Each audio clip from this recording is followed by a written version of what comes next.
Hello there and welcome back. My name is Sean Reimer, I don't rhyme, and with David Tennant back as the Doctor on Doctor Who, I figured now is a good time as any to replicate his hair as the 10th Doctor, and I guess the 14th Doctor now. I'm pretty sure they use the same products that I'm going to mention for the 14th Doctor, but I know for a fact that they used these products when he was the 10th Doctor. I would like to thank TDM Style for teaching me all about David Tennant's hair. I know way more about David Tennant's hair than honestly my own hair, but it's been working so far relatively okay. Granted, this is second day hair, so I'm gonna show you a fresh cut, and it still looks pretty good if I do say so myself. So you're gonna need some products. Number one, you're gonna need a blow dryer. I would highly recommend a blow dryer for this. You wanna add some lift in the roots, and then you want to blow it all forward to create that sort of fringe look that he has. Number two, you're going to need this, which is the TG Bedhead Hard to Get Paste. Basically what this is, it's a great way to mess up the hair while still leaving it very, very soft. So if people wanna ruffle your hair, you're gonna be all set. Plus, it smells like bubblegum, which is a nice plus. Lexa really likes that, so. And then, finally, and this is something that I haven't used for this hair yet. I used it in the past, but it is the TG Bedhead hair stick, which is very hard to find if you don't go on Amazon. So, this stuff is meant to give a slight wet look to the hair. Obviously, you don't want to put too much in here, so I'm going to show you what Matt at TDM Style taught me in terms of applying this.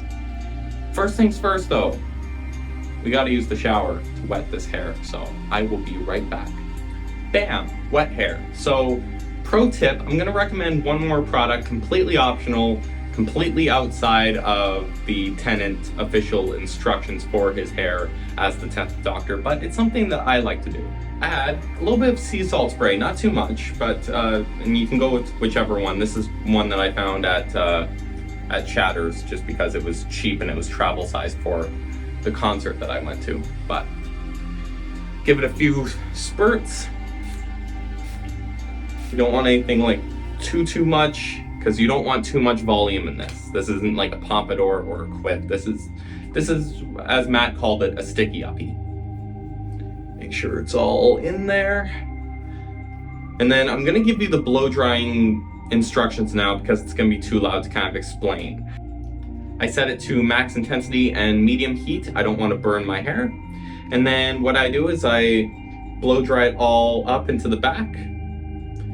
And then after that, giving the roots some lift, I blow dry it all forward, and I make sure it's all coming towards the center. And then I blow dry it back a little bit more and then to the front, and then we're pretty much done, and we can go on to the styling.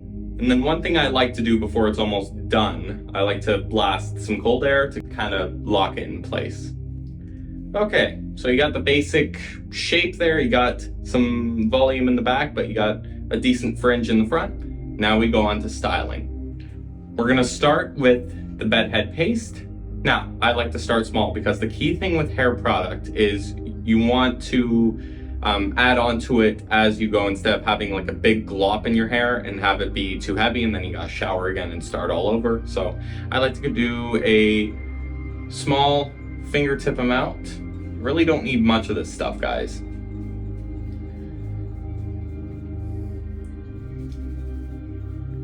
Get it in the sides, make sure it's in the roots.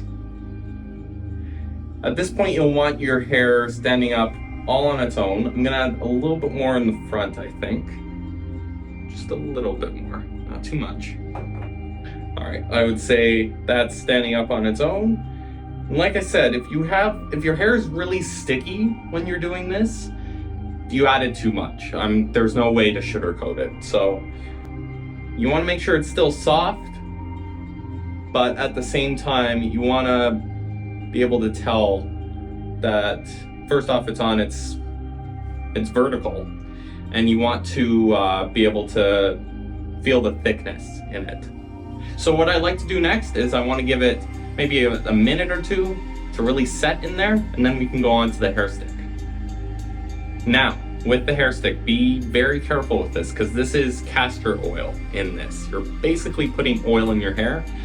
When you're doing anything like that, you gotta be very, very conservative in your amounts. So what I like to do, push it up, and then I take the cap, and this is something that Matt recommended too, scrape off a little bit. Like literally, you don't need that much. And then put it on your finger. That's how much we're talking. We're really not talking much at all here. And then you want to apply it to the ends of the hair.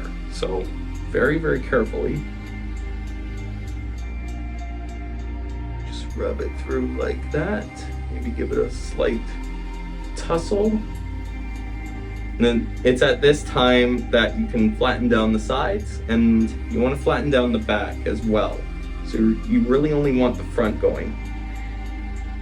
And you can also get it into that faux hawk shape. Again, this isn't a faux hawk, but it's sort of a textured fringe at the front here. So once you have that sort of shape, you want to pick at some strands here. I like to pick at the sides especially. Still want it to have some structure to it. But definitely get the widow's peaks going. And this is great for guys that don't have a great hairline like me.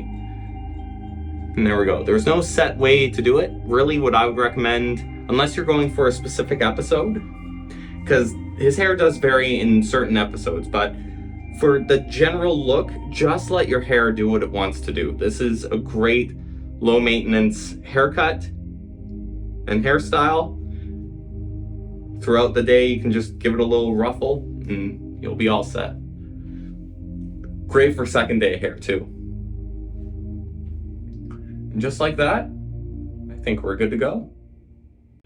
Hope you guys found that helpful if you're going for a 10th Doctor cosplay. And I know I'm definitely getting back into Doctor Who now. It's been a few years, but things are looking up again. So I'm Reimer. I don't rhyme. Thanks for watching.